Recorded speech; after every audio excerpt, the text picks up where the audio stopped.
Bismillahirrahmanirrahim. Assalamualaikum warahmatullahi wabarakatuh. Thank you banget untuk teman-teman semua yang udah klik video podcast kali ini. Nah, gimana nih teman-teman semua kabarnya? Semoga kita semua dalam keadaan sehat walafiat ya. Amin. Oke, sebelum kita mulai ke pembahasannya, alangkah lebih baiknya kita baca doa dulu ya, agar segala urusan kita Allah permudah dan bisa menjadi berkah. Bismillahirrahmanirrahim. Rabbi sholli sadri wa yassir li amri wahlul 'uqdatam min lisani yafqahul qawli bi rahmatika ya arhamar rahimin. Amin. Oke gengs, dalam podcast kali ini aku ingin sedikit bercerita nih gengs tentang buku yang aku baca. Judulnya Ibunda Para Ulama, karya Sofyan bin Fuad Baswedan MA. Dimana jujur ketika pertama kali aku melihat dan membaca dari judul bukunya nih, membuat aku pengen buru-buru beli dan baca isi bukunya itu, karena penasaran itu sih sama isi bukunya. Dan disclaimer ya gengs, untuk teman-teman semua nih yang mau membeli buku, aku saranin banget untuk membeli buku yang ori atau original gitu. Kenapa? Karena tentunya ketika kita membaca buku, pengen dong mendapatkan ilmu yang bermanfaat dari buku yang kita baca. Nah, ketika kita membeli buku yang original, disitulah kita bisa menghargai gengs, dari pihak penulisnya, dari pihak publishingnya, editingnya, dan lain sebagainya. Sehingga insya Allah dari buku-buku yang kita baca bisa berkah dan bermanfaat untuk kita nih yang membacanya. Dalam buku ini tercatat ada sosok ibunda dari seorang ulama yang bernama Sufyan Ats-Tsauri, di mana sosok ulama Sufyan Ats-Tsauri ini adalah Amirul Mukminin gengs dalam ilmu hadis di zamannya. Beliaulah tokoh panutan dan ulama teladan dari negara Kufah gengs. Hasil tarbiyah atau didikan dari ibundanya lah Imam Sufyan Ats-Tsauri bisa menjadi seorang ulama. Ibundanya sangat mensupport putranya dalam menuntut ilmu gengs, tanpa memikirkan harus mencari nafkah. Bahkan beliau pula yang mengajarkan kepada putranya nih bahwa ilmu yang dipelajari haruslah bermanfaat, sebab jika tidak maka pasti akan menjadi mudarat. Seperti inilah kira-kira gengs nasihat dari ibunda Imam Sufyan Ats-Tsauri. Wahai putraku, tuntutlah ilmu nak, dan ibu siap membiayaimu dari hasil pintalan ibu. Wahai putraku, jika engkau telah mencatat 10 kalimat, maka perhatikanlah apakah engkau bertambah takut, sabar, dan sopan. Jika engkau tidak merasakan hal itu, maka ketahuilah bahwa semua kalimat yang telah engkau catat tadi akan membahayakanmu dan tidak bermanfaat bagimu. Nah, bener kan apa yang aku bilang? Masya Allah banget. Sang ibu rela bekerja siang malam memintal kapas menjadi benang, lalu menjualnya demi membiayai sang anak untuk menuntut ilmu. Dan hebatnya lagi ya, yang tadi kita dengar dari nasihat ibundanya ini, ia berpesan kepada anaknya bahwa ilmu agama haruslah berpengaruh pada dirinya. Ia tak ingin putranya sekedar mengetahui tanpa mengamalkan ilmu yang ia pelajari, sebab hal itu justru memberatkan tanggung jawabnya nanti di hadapan Allah. Dan dari sini kita bisa mengambil pelajaran nih.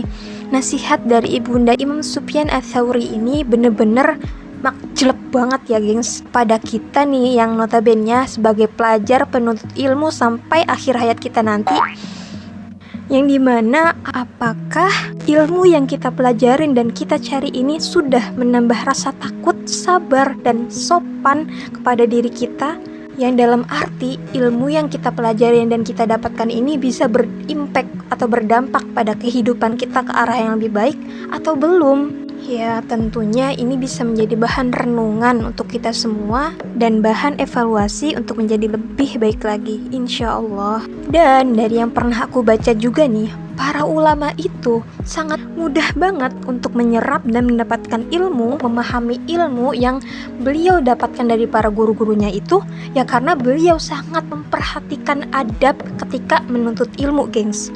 Yang dimana di sini juga ada pesan atau nasihat dari ibunda seorang ulama yang bernama Aliyah kepada anaknya nih, yang cikal bakal menjadi seorang ulama, yaitu Imam Malik bin Anas. Siapa sih yang nggak tahu beliau? Ulama yang menjadi guru besar Imam Syafi'i ini ternyata memiliki seorang ibu gengs yang sangat brilian banget. Beliau juga seorang ibu yang sangat perhatian kepada anaknya gengs, dimana beliau ini mentarbiyah atau mendidik anaknya dengan sangat baik agar kelak menjadi investasi terbesarnya untuk dunia dan akhiratnya.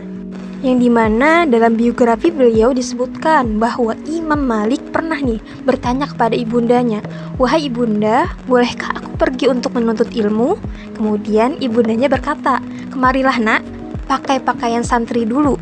Lalu si ibu memberikan sejumlah gamis yang berwarna putih gitu kan, kayak bagus banget untuk diberikan kepada putranya, dan memakaikan surban di kepalanya, lalu menyisipkan sepundi uang dirham ke saku anaknya. Yang kemudian sang ibu berkata kepada anaknya, "Sekarang pergilah nak ke majelis ilmu Rabi'ah dan pelajarilah bagaimana adab sebelum engkau mengambil ilmunya."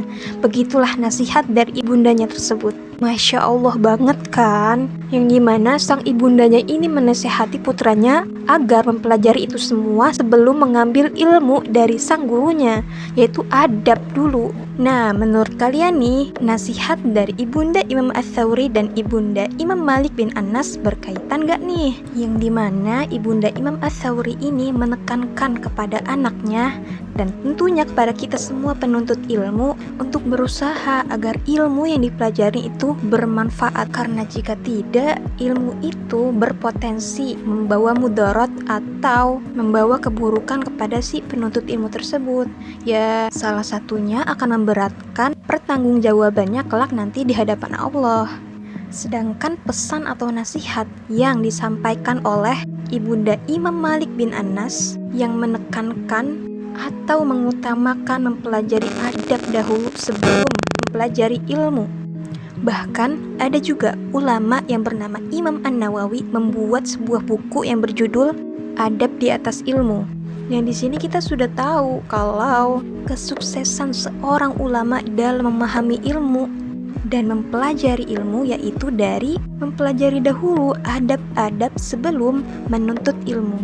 Dan Masya Allah banget ya kalau kita ngedenger nih para ulama dalam menuntut ilmu itu yang sangat mengutamakan adab, bahkan sejak kecil diajarkan oleh para ibundanya atau orang tuanya.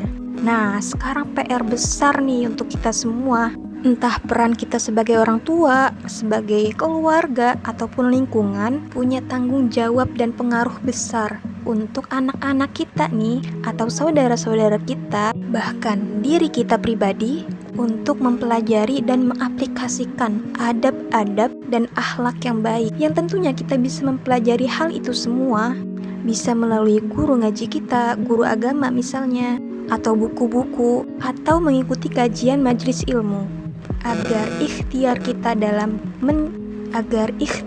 dalam menuntut ilmu bukan hanya mendapatkan ijazah atau gelar, tapi bisa bermanfaat hingga ke akhirat kita nanti kelak.